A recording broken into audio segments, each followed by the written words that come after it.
Hi, folks. Welcome to the fifth episode of Coffee Pe Charcha. I'm sure you have watched the other four episodes. If you haven't, you can always subscribe to our YouTube channel. All of those four conversations have been very absorbing discussions, and today's conversation is going to be no less. Today, I have Nakul, who is the co-founder of Cashify, with us, and Nakul, thank you for being part of this series called Coffee Pe Charcha, and I look forward to this discussion. Yeah, thank you for having me. Hope I can add value to your subscribers. Sure, sure.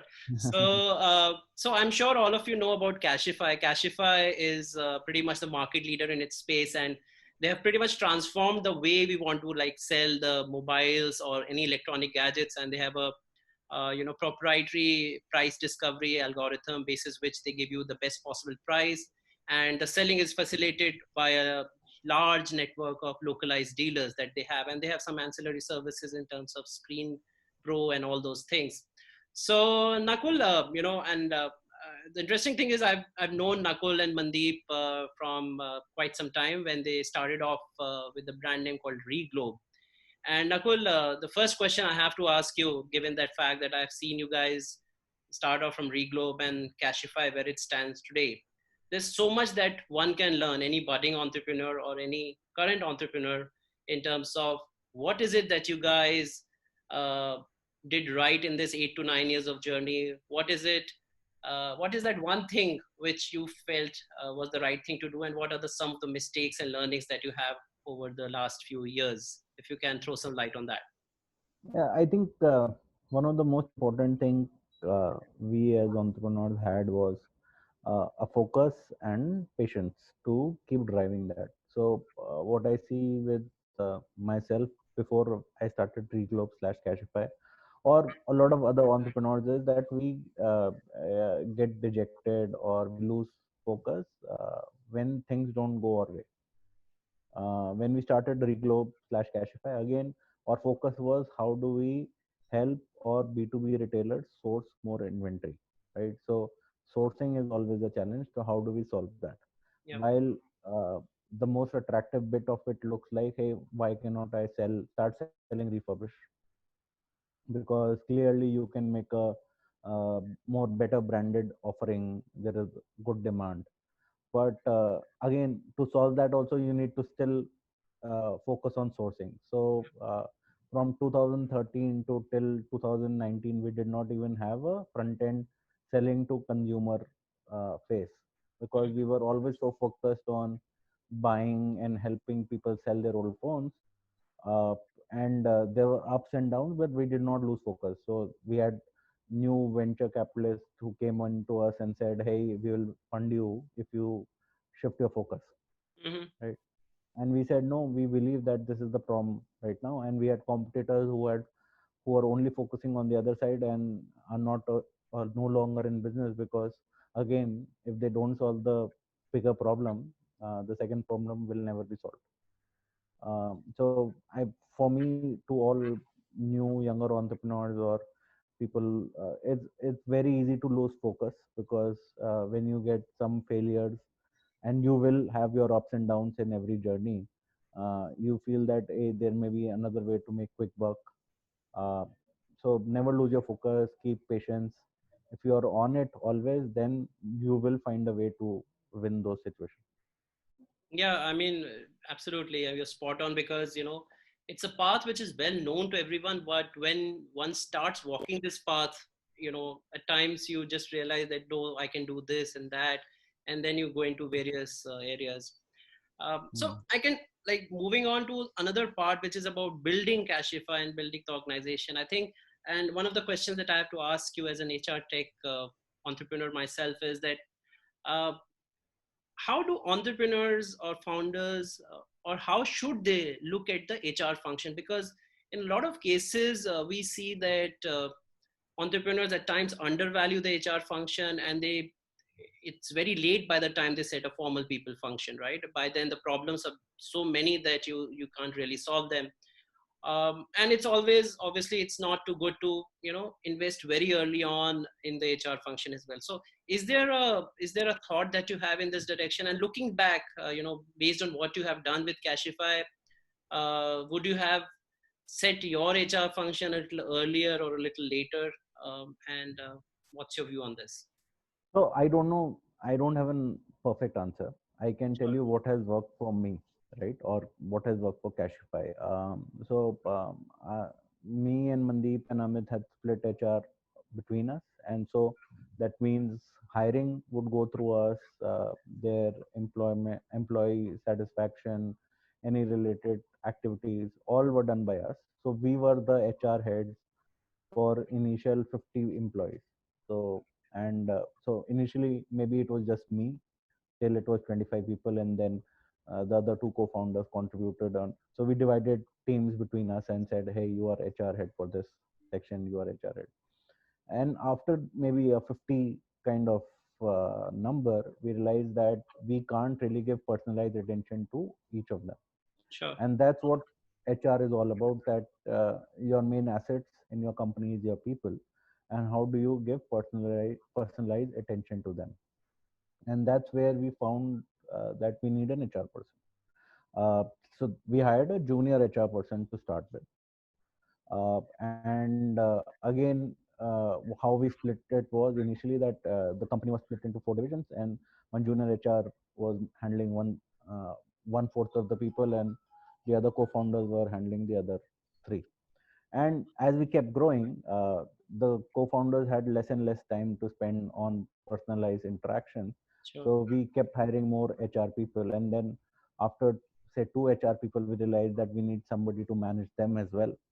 So that's how we started an HR head, and then a bigger HR division to handle people. Right now also we don't have a huge HR division, but the responsibility is split between HR and also BU heads. So BU heads also act as HR, human resource managers for their Sure. BU as well. Yeah. But that's the kind of characteristic we have built in our organization, or company culture we have built, where BU heads also act as partially HR, and then there is an whole HR division to support the BU heads as well as manage BUs themselves. So interesting. So what you're saying is that it essentially boils down to the span, right? I mean, initially you guys were enough to handle the kind of staff that you had, and I believe there is also this sense wherein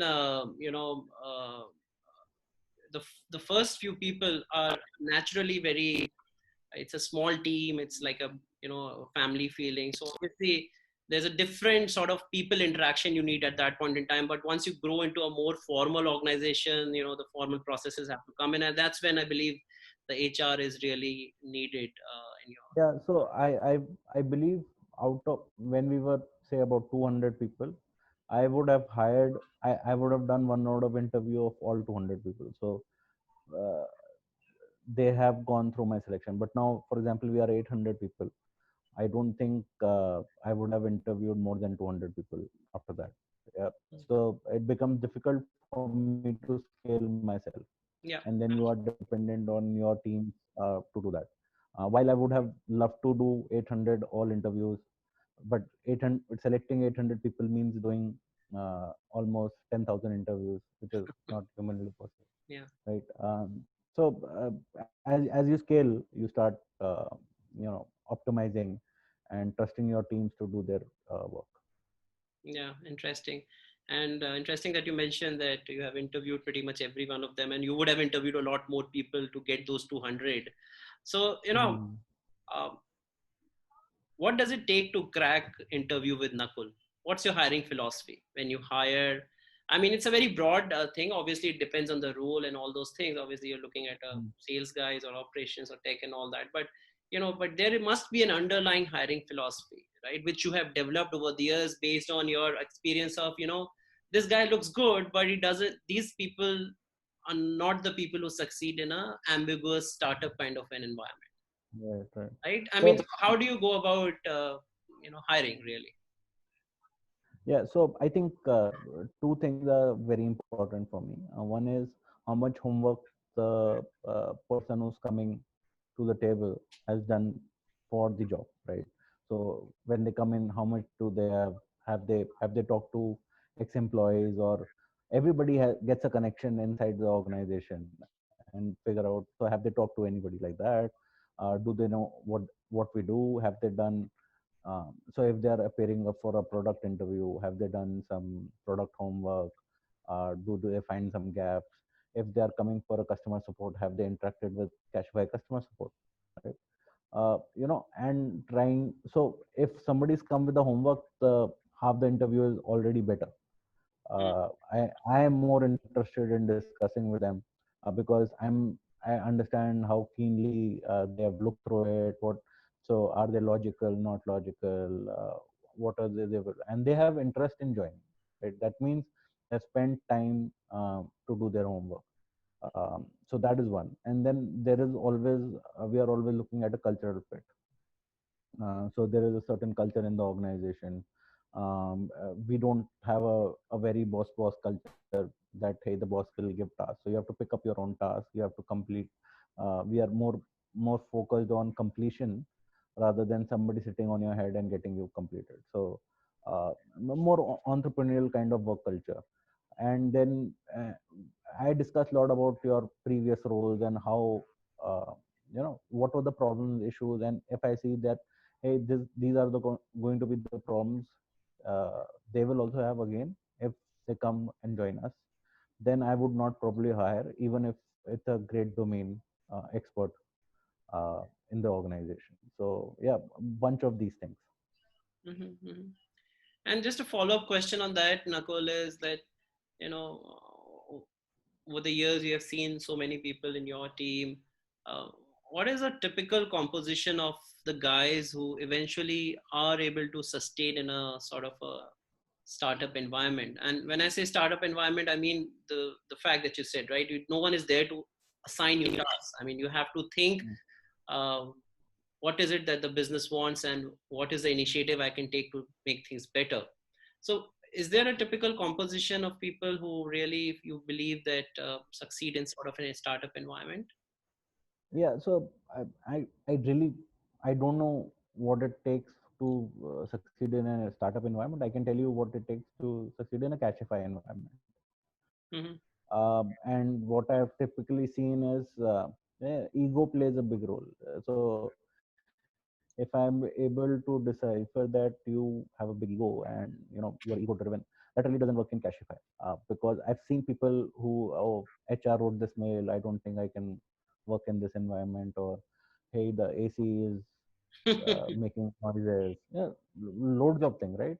Or the bathroom is smelling. I would rather look at people who are self-starters saying, hey, the bathroom is not working. Let me figure out what is the complaint hierarchy and not crib about it, right? It's a startup. We are not working in a HUL or a PNG where those kind of things are sorted, and you have to keep doing it yourself. We are coming from 50 years of or 20 years of experience of managing people. We are also learning on the go. We have taken a bet on you to learn with us as you grow. um, and if we see that you have a strong intent of learning and growing with the organization, it works really well.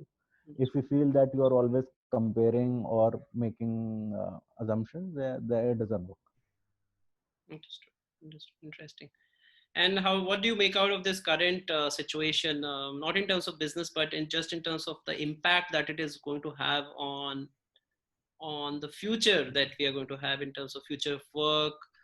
Is it going to change the things, the way we work, the way we think about businesses in a very big way, or you think that things will spring back to what it was before those pre-COVID times?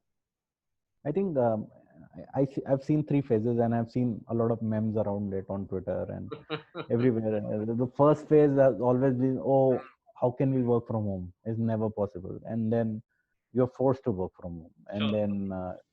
And the second phase was, oh, work from home is great.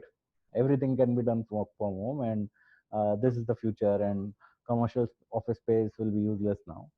And now the third phase where, hey, how do you make this work from home sustainable? Half the time it's not working. We don't know what people are doing correctly. What tools do we use? What is the right mixture of work from home, work from office? Do we do 3 days, 4 days? So I think it's a great learning phase for all of us. I'm sure we can find a hybrid model where some percentage can work from home, some roles totally Yeah. cannot work from home, and yeah, we learn as we grow, and make the best out of it. As a company, there are some advantage. Yeah, the advantages are that, hey, you are able to cost optimize from office space point of view. But can you get more productivity is still a question. So I don't know. Interesting. So what's the next big thing, and what are Cashify's plans? Is there something you want to share with us in terms of what can we expect next of Cashify from a customer standpoint? If you would like to share. Yeah, yeah.